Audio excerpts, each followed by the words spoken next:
Bienvenidos, estamos en el Laboratorio 45 en el Campus Julio León Prado de la Universidad Privada Boliviana. Nuevamente tenemos el gusto de conversar en este caso con un docente internacional, con un docente invitado de la carrera de comunicación de la UPB, pero que sobre todo hace trabajo académico en la Universidad Javeriana de Bogotá. Amigo personal mío, compañero de muchas aventuras, tanto periodísticas como de otras naturalezas. A Javier Rodríguez, muchos lo conocen por su faceta radialista de hace muchísimos años, pero que también la ha mantenido en el mundo digital y virtual. Bloguero, uno de los blogueros pioneros en nuestro país. Y uno de los grandes especialistas en este tiempo de lo que se puede denominar como industrias culturales y además un experto en temas relativos al emprendedurismo. Sin embargo, esta vez, y justamente a Javier lo hemos invitado a enseñar en nuestra universidad sobre temas vinculados a las industrias culturales, pero también a la crítica cultural, y justamente tenemos el gusto de poder conversar con él en torno a uno de sus libros, su más reciente publicación en forma de libro, pero tenemos otra en el tintero y a punto, espero, de llegar, y que ha tenido muchísimo éxito, que ha sido reconocida por Pitchfork entre las mejores publicaciones del año pasado, y que es una pieza que se ha publicado en Bogotá y en Bolivia. Y vamos a tener el gusto de poder dialogar justamente sobre este volumen que titula Testigos del Fin del Mundo, que es un repaso de la historia reciente del rock independiente, de la música independiente latinoamericana. Javier, muchísimas gracias por acompañarnos y por sacarte un tiempito para conversar. Gracias a ti, Andrés, por la invitación. Hola a todas y todos que nos acompañan ahora y están escuchando este podcast. Es un gusto poder compartir contigo estos minutos, hablar del libro y de otras cosas. Como bien decías, nos conocemos hace mucho, hemos trabajado en varias cosas, investigaciones, proyectos periodísticos, viajes y cosas que pues obviamente nos unen. Y te agradezco también la presentación tan generosa y aquí encantado de poder conversar. Bien, Javier, justamente Testigos del Fin del Mundo es un texto que está vinculado evidentemente con un movimiento musical, si le podemos decir así, en América Latina, pero también con un contexto muy concreto. O sea, el libro cierra básicamente cuando se está transformando Latinoamérica a nivel cultural, político, social, etcétera, etcétera, etcétera. ¿Cuál es el corte temporal que has elegido para abordar en este libro? ¿Nos puedes contar la razón? Que creo que es uno de los elementos ensayísticos o propositivos, discursivos de este volumen. Sí, o sea, la década fue elegida los 2010, del 2010 al 2020, incluyendo ambos años, no solamente porque el libro lo empecé a escribir cuando se terminaba ese periodo, y es como un poco el impulso periodístico, podríamos decir, de, bueno, hagamos un ranking, una revisión, sino porque ocurren dos cosas, una a nivel personal y otra a nivel, como tú decías, un poco más continental, más como artístico, creativo. La primera que, pues ese periodo cubría mis veintes, que es como el periodo en el que como interactuamos con el arte, con el mundo, etcétera, desde un lugar particular y que quería reflejarlo eso. Y no era solo yo, sino es todo y esto es por la segunda, la segunda razón por la que cubríamos la década, era una experiencia generacional para los que habíamos nacido en la segunda mitad de los ochentas, que comenzamos a crear música o a hacer arte cuando la digitalización era el, como la base, ¿no? O sea, podemos grabar en casa la música, compartirla, había espacios para descargar música, para compartirla, blogs, y eso afectaba a las características estéticas también, ¿no? Porque podían participar en ese diálogo no solamente en un underground localizado, como ocurría en la década anterior, los 90, desde los 70, digamos que cada país tenía su movimiento under particular, pues el movimiento under argentino en los 90 tenía poco que ver con el peruano o con el español. Ahora con la conexión del internet había similitudes y nos podíamos reconocer como alguien que está haciendo pop electrónico en Santiago, con alguien que está haciendo indie rock en Galicia, en España, o haciendo hip hop en Monterrey, y obviamente Bolivia, yo también, ¿no? Entonces lo que yo quería era reflejar esa época, esa transición de un underground offline a un underground online antes de que empiecen como las plataformas a proliferar, aunque ya eso ocurría hacia el 2015 en adelante, pero todavía no era como todo algoritmizado y con redes sociales y demás, y Spotify, etcétera, sino que todavía había una época como un poco de exploración y de entender el lugar de uno en el mundo como creativo y como persona, que ocurría a nosotros los escuchas y por supuesto también los músicos y aparecía en las letras, en las decisiones creativas, ¿no? Genial. Yo recuerdo esos años de la Ramona en la que desde las páginas de la Ramona, tanto tu hermano Luis como tú comenzaron a poner sobre las páginas de la Ramona algunas reflexiones sobre algunos discos y algunas bandas que en Bolivia todavía no eran muy conocidas, pero que ya estaban comenzando a ser, digamos, muy importantes para todo lo que se conoció, ya no solamente como, digamos, como en general se conoció como el rock indie a nivel global. Y recuerdo el famoso indie sampler que ustedes hicieron, que era esta suerte de Sí. bootleg, este CD que regalábamos con la Ramona, mensual, y en el que de una u otra forma a nivel nacional se comenzó digamos, a visibilizar a toda esta movida. Em, ¿Qué significó para ti ese encuentro con toda esta movida de bandas indie a principios de los 2000 o mediados de los 2000? Mm, em, pues ocurrió de forma súper natural, ¿no? Era como la música de nuestra época, de nuestro tiempo, ¿no? En que nos hablaba y nos gustaba, ¿no? Tanto a mi hermano Luis como a mí y obviamente a varios amigos, entre los que te incluye a ti, Santiago, pues los que estábamos en la Ramona y otras personas con las que comenzamos a generar vínculos que algunos son músicos ahora o lo fueron desde ese momento o están pues, tampoco ya necesariamente en el mundo de la producción cultural ahora, pero que digamos sí hacían parte como de esta agitación, digamos, ¿no? Em, a- a- a- Ahí creo que lo que ocurrió a un poco a nivel más personal fue, pues cuando nos conocimos compartíamos música un poco más antigua, ¿no? Que nos gustaba mucho Bob Dylan, Neil Young, cosas que quizás son más de la época de nuestros papás o incluso en algún caso abuelos, ¿no? Porque mis papás son más de los 80s que de los 60s, pero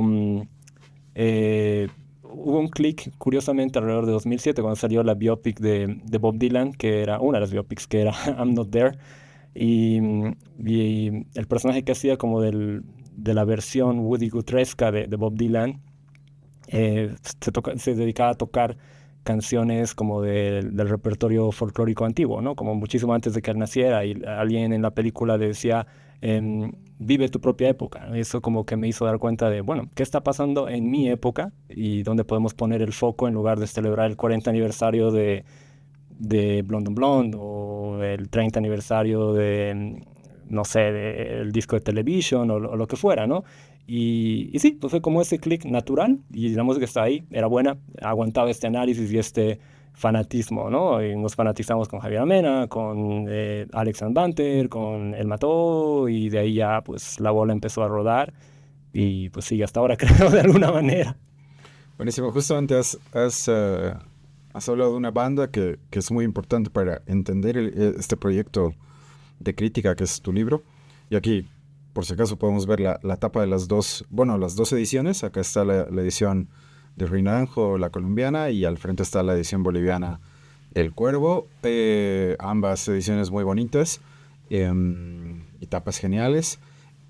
Bueno, obviamente, está de más decir que las recomendamos, pero bueno, justamente creo que en este libro, y se manifiesta de una u otra forma, una de las bandas que articula todo es El Mató.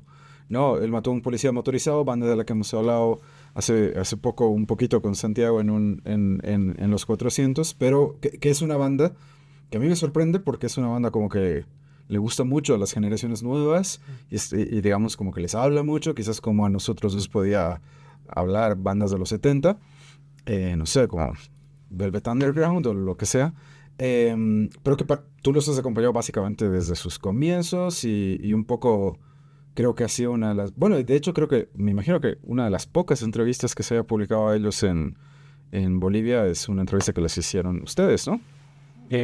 Posiblemente, o debe estar, si no es la primera, entre las primeras 5 o 10 entrevistas que haya, internacionales que hayan hecho, ¿no? El 2007 por ahí. él mató.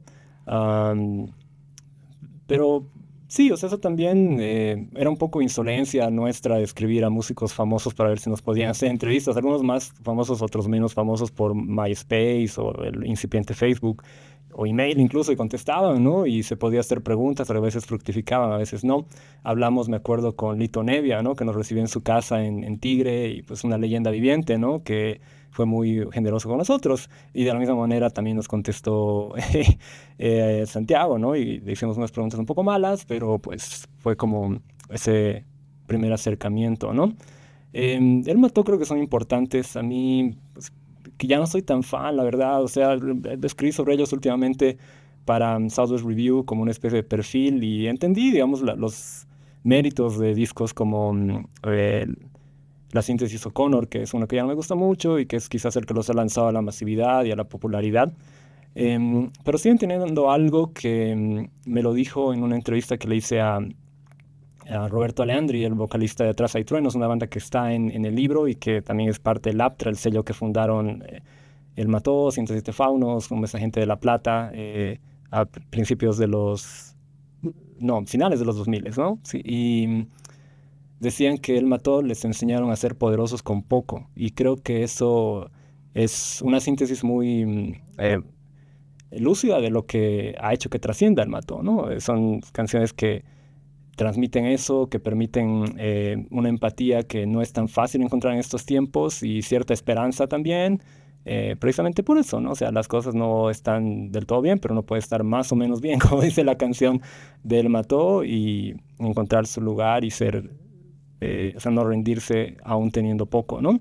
Es una banda súper influyente en el libro, no la he metido con calzador porque me gustaba. Hay otros discos como el de Ailu, por ejemplo, que sí está un poco puesto ahí porque me gustaba, o el de Smurfy porque me gustaba, pero pues todo debe ser la banda más mencionada en el disco, perdón, en el libro, y es por esa razón, ¿no? Porque es, creo, fundamental para decir esto se puede lograr, ¿no? Comenzar en tu casa con instrumentos prestados, grabando CDs piratas propios, ¿no? CDRs, como decíamos, con quemadores de discos, subir tu música gratis a internet y terminar abriendo festivales internacionales, poniendo música a series de Netflix, tocando en el Zócalo en México y seguir siendo tú, ¿no? Sin necesariamente venderte como pues algunas de las bandas alternativas de los 90s o 80s les había pasado. Tú has sido de jovencito, De jovencito. de muy jovencito, un honroso fan del punk.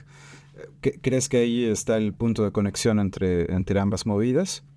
Con el indie en general, como modus operandi puede ser, o sea, ese do it yourself, definitivamente sí.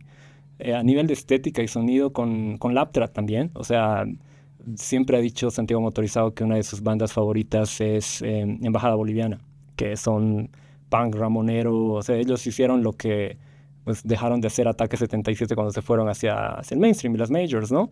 Y sí, o sea, son fans de Fan People, de Dos Minutos, entonces sí creo que hay un poco ese em, aprendizaje del cómo hacer las cosas y cómo comunicarlas, ¿no? Canciones sencillas, pegajosas, de tu propio entorno, que puede aplicar a varios artistas así no sean necesariamente rockeros, ¿no? Que está en el libro, como por ejemplo María José, que es un chico que estaba en Monterrey viviendo la época de la guerra del narco y empezó a hacer trap, hip hop, música electrónica que se llama ruidosón, que a priori no tiene nada que ver con la música de guitarras que hacía o que hace el Mato, pero sí tienen ese impulso también de con lo que tengo, que es una Mac, unos teclados, hacer una música que hable de mi entorno, ¿no? Y que trate de conectar con esa experiencia y con los que la estamos viviendo, ¿no? Que es algo que al menos ese punk sí hacía.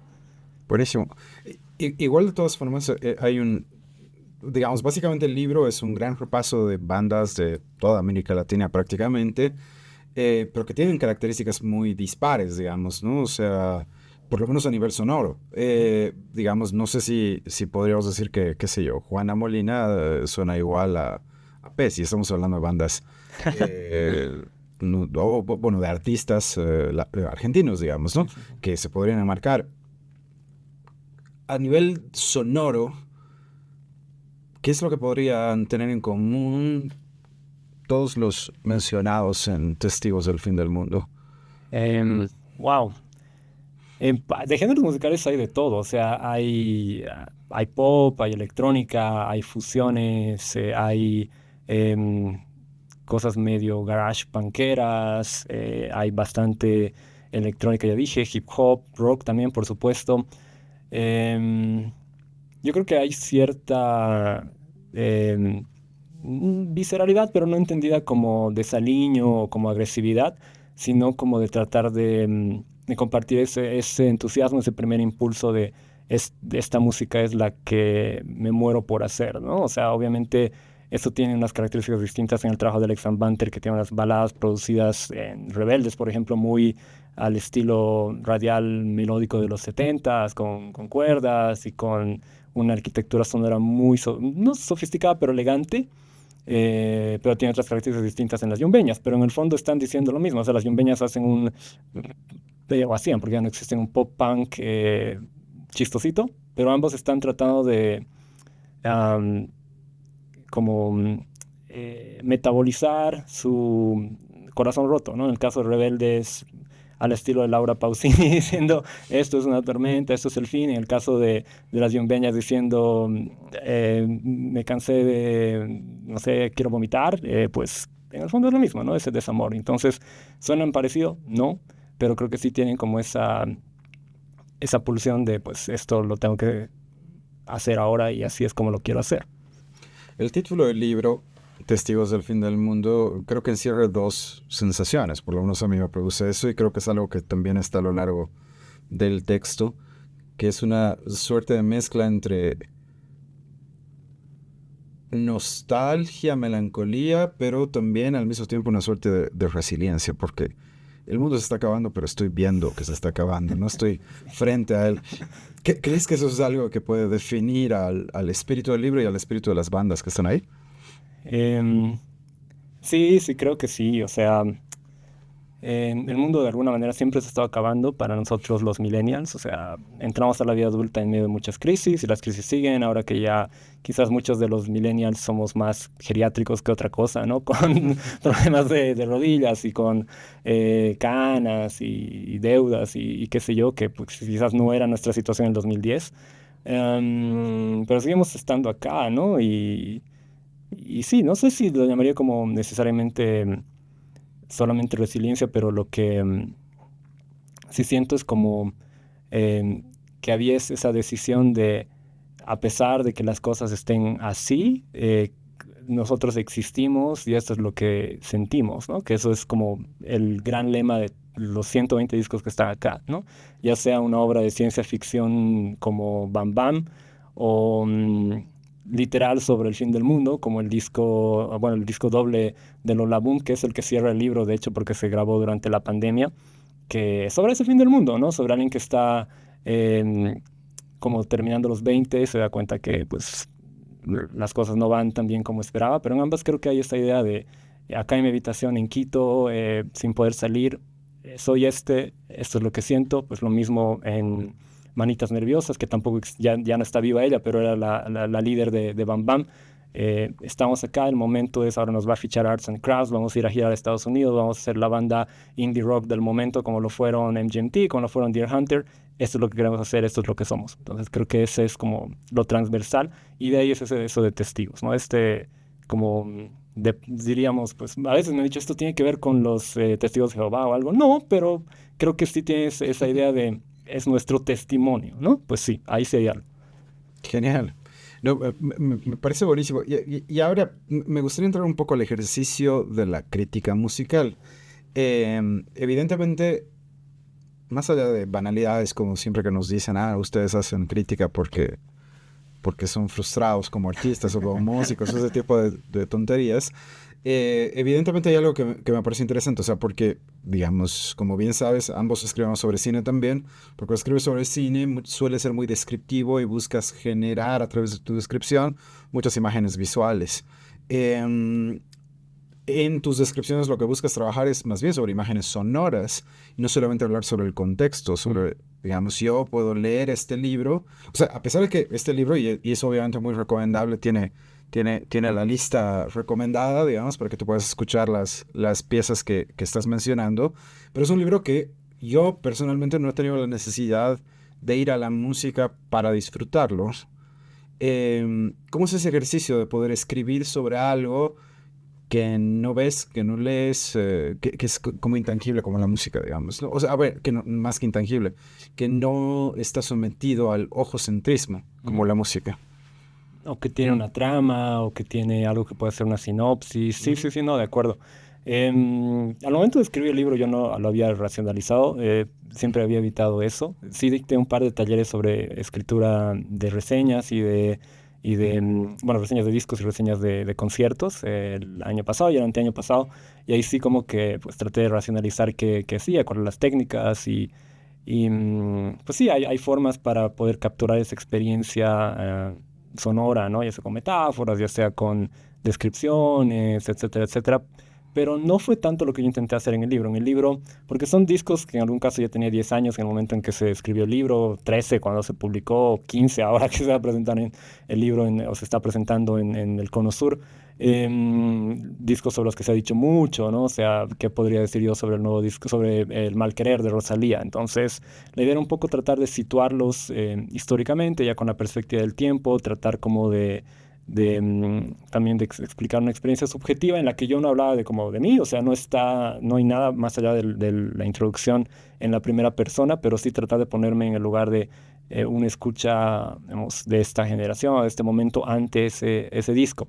Am, Volviendo al ejemplo de Rosalía, ¿no? O sea, no digo, pues esto suena como, no sé, mezclar a The Neptunes con el flamenco, ¿no? Pero sí trataba como de explicar algo que no había sentido explorado en todo lo que se ha dicho sobre Rosalía, que es ese triángulo que existe entre el Raval, entre el Conservatorio de Música que está en el Gótico de Barcelona y el puerto, ¿no? Que el puerto donde llegaban músicos y músicas, o sea, músicas como el formato del mundo, ¿no?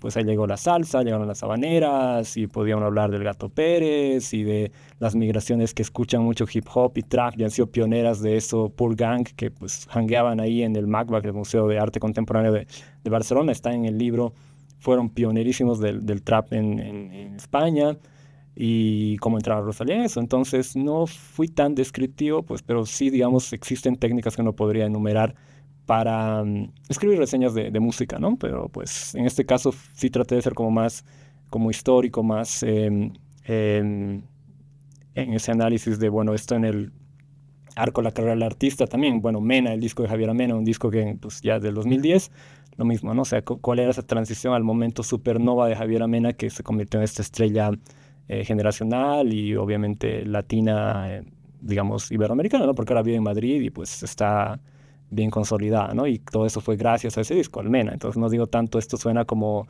Italo disco, pero sí, pues ese encontrarse de ella en la pista de baile, tanto en su identidad de género, en sus preferencias sexuales, que hasta ese momento no eran tan obvias en su música, tampoco en el caso de Alex Banter, y obviamente lo que vino ya en su carrera como artista, ¿no? Ujú. Súper. Tú has hablado que justamente de una generación de artistas que a través de Internet ha logrado tener una experiencia más global también del consumo cultural, que es un poco lo que nos estás hablando. O sea, de estos procesos de migración, de encuentro, de mezcla y de desencuentros también, que creo que es absolutamente interesante, digamos, ¿no es cierto? Y a mí me parece, o sea, a ver, si bien hay una cuestión latina globalizada que puede ser súper estéril, onda lo latino, onda Telemundo. Karol G, Tropicoqueta. O sea, qué horrible eso. O sea, eso es un cosplay de lo latino para gringos, ¿no? Que estoy mencionando no porque tenga una inquina especial con La Bichota, sino que es el disco que acaba de salir y que hizo una presentación hace días, ¿no? Ahora cuando estamos grabando esto en el programa de Jimmy Fallon, que digamos la estética es un poco onda Sábados de la Alegría o Sábado Gigante, pero la canción está en un inglés paupérrimo y con palabras en castellano para que las coreen gringos, ¿no? Como chiquita, bonita, papito, y es como, no, o sea, esta experiencia de lo latino no me interesa para nada y creo que no está reflejada en el libro porque sería espuria. Entonces, pero bueno, te interrumpí. No, sí, claro. O sea, me recuerda, qué sé yo, típico personaje latinoamericano en una serie o una película que es un conjunto de clichés, pero que además es una manifestación como hipersimplificada, digamos, no es un arquetipo caricaturesco del latinoamericano. Y aquí se manifiesta en tu libro, justamente se rescata otro tipo de idea de lo que puede ser Iberoamérica, digamos, ¿no es cierto? Y es algo que creo que ya hablábamos fuera de cámara. ¿Con qué nos comemos lo iberoamericano? ¿Qué es ser iberoamericano hoy día? ¿Y a qué le puedo decir? Esto es un disco iberoamericano, por ejemplo. Es, fue una de las grandes cuestionantes para la elección de los discos, ¿no? O sea, lo primero es que es un proyecto no solo mío, digamos, está en el libro, pero también está en otras personas que cubren la movida latinoamericana en podcast, en prensa, en YouTube, en TikTok, ahora, de que lo latino no solamente son maracas y bananas en la cabeza, ¿no? O sea, o reggaetón. Hay ambient latino, hay metal latino, hay baladas latinas que no tienen por qué tener ni siquiera o bongos y guitarras acústicas, ¿no? Entonces creo que hay una cuestión de interpelar eso latino dentro y fuera de, digamos, las metrópolis, ¿no? Tanto en España como en Estados Unidos, que son dos lugares que están más o menos dentro de Testigos del Fin del Mundo, pero a partir de las diásporas, ¿no? Quizás hay artistas españoles en parte porque yo vivía allá y obviamente esta música ha tenido diálogos de ida y vuelta, ¿no? Los Planetas son una banda también súper influyente en artistas como El Mató, como Santino Amigo, como Últimos Glaciares, que todos son latinos, o sea, no son españoles, ¿no? Pero Los Planetas no están porque son más antiguos, pero sí está Triángulo de Amor Bizarro, que es como los herederos de Los Planetas en esta década, ¿no? Y Rosalía está también, obviamente no porque ella esté tratando de pasar por alguien, un personaje caribeño, sino porque su música aborda también esas herencias del reggaetón, del trap latino, etcétera, etcétera, ¿no? Pero bueno, volviendo a la pregunta, ¿no? De qué es lo iberoamericano en este caso, pues yo me sentía que enunciando eso desde acá era distinto a hacerlo desde allá. O sea, hubiera sido la idea de iberoamericano si yo escribiera esto siendo español o incluso solo viviendo en España, distinta a hacerlo desde acá.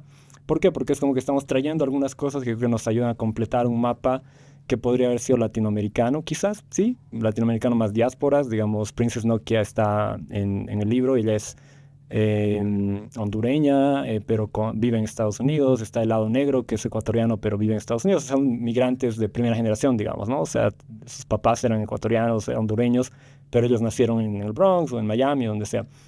Entonces creo que son experiencias también generacionales que antes no las teníamos tan claras, pero existían. O sea, el otro libro que estoy escribiendo y que hiciste un spoiler hace un rato, por ejemplo, los hijos de migrantes chilenos en los 70s en París fueron parte de los que comenzaron el rock alter latino, ¿no? O sea, lo que nosotros decimos, los Cadillacs, pues eso tiene unas raíces en Corazón Rebelde, que es una banda que hicieron los hijos de los migrantes chilenos que estaban en París y no les sonaba como propio las quenas y los bombos y los ponchos. Ellos se sentían en el metro escuchando música moderna, rockabilly, con chamarras de cuero y pantalones jeans.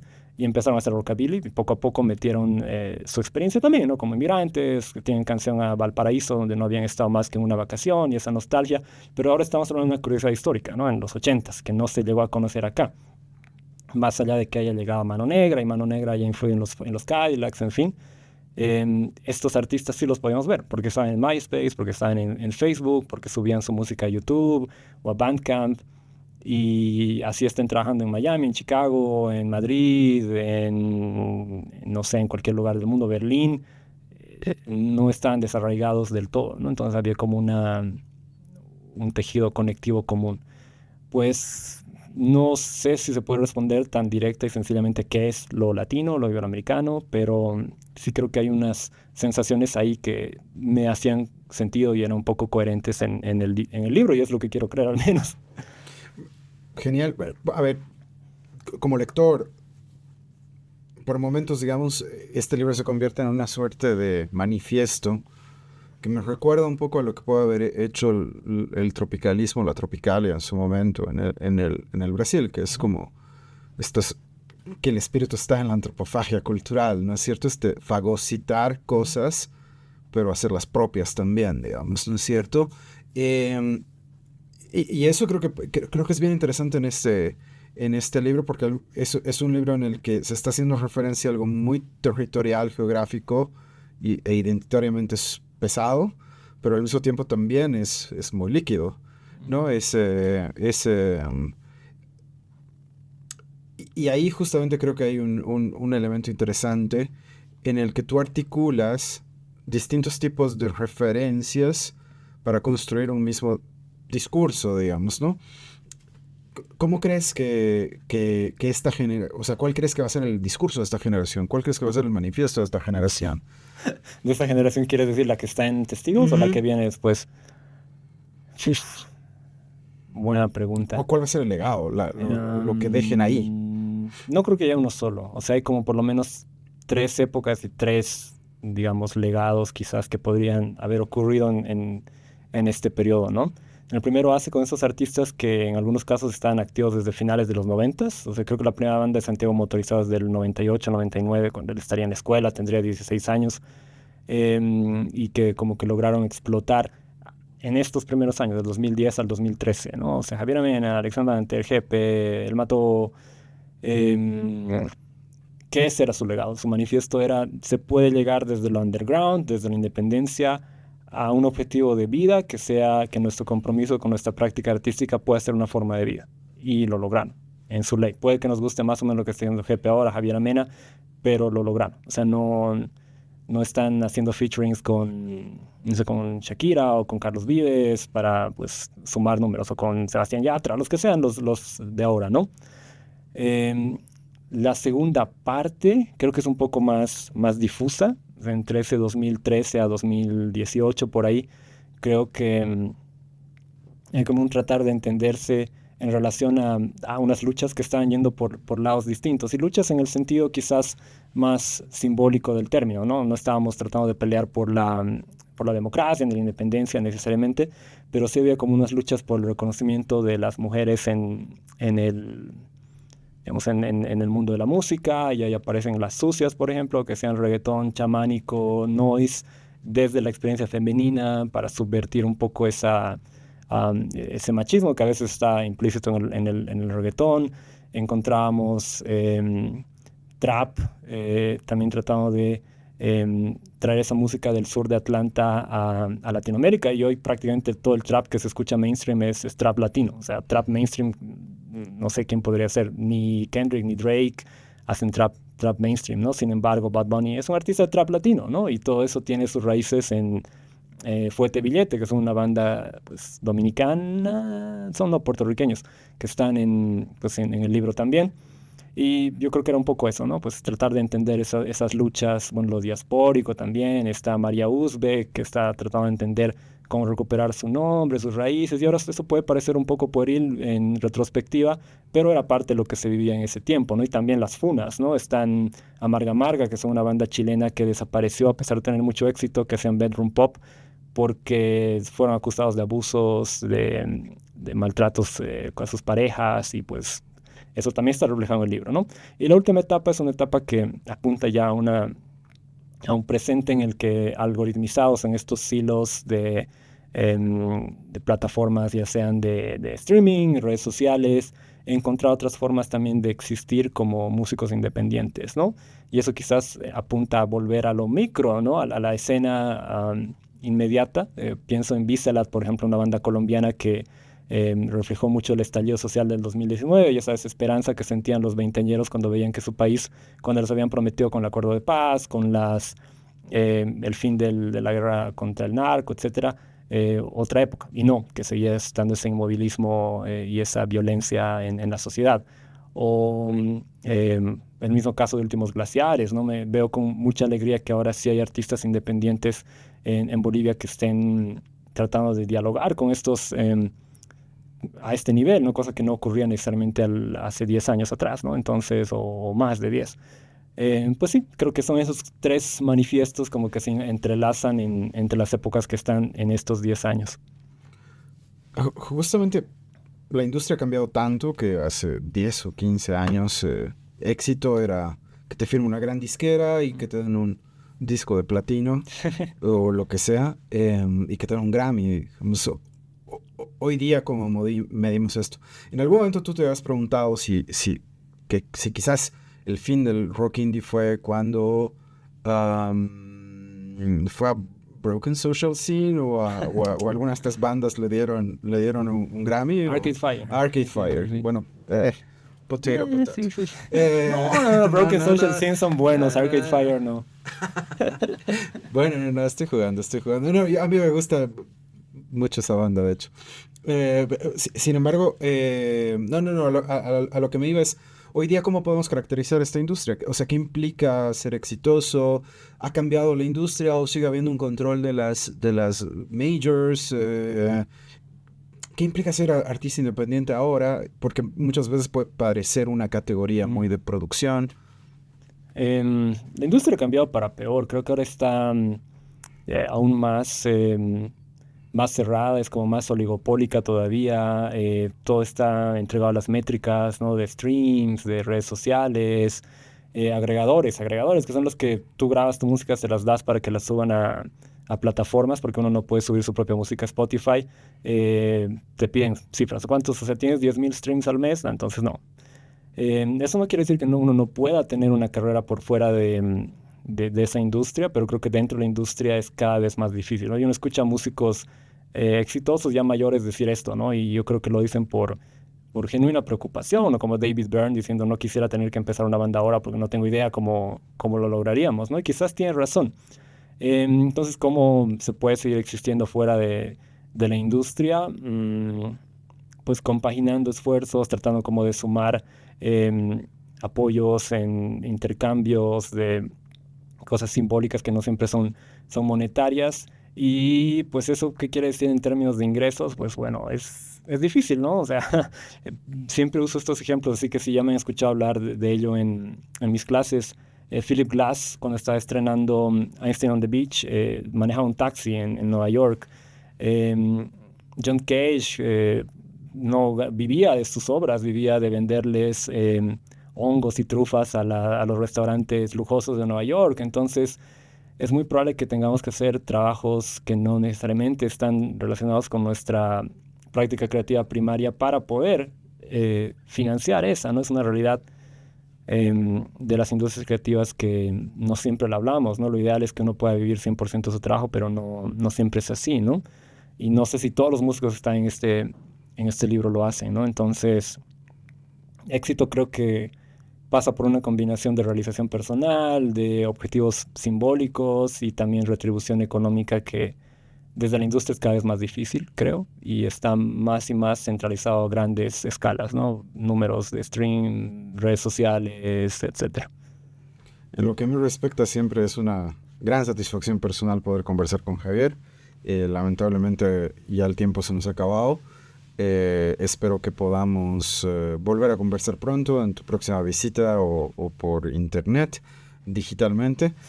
Javier, muchísimas gracias. Nuevamente recomendarles a todos quienes nos están viendo y escuchando que compren este libro. Es un libro fascinante, como casi todo lo que escribe Javier.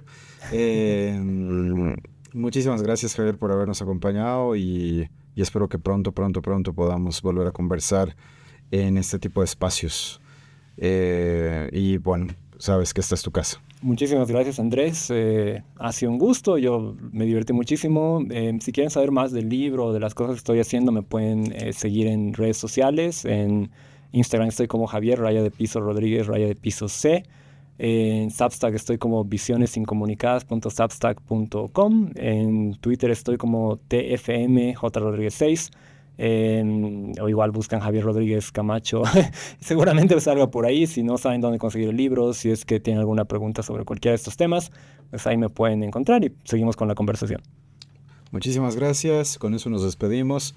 Agradezco a Luis Brun, que está en los controles. Desde el laboratorio 45 de la Universidad Privada Boliviana nos despedimos y hasta pronto. Gracias.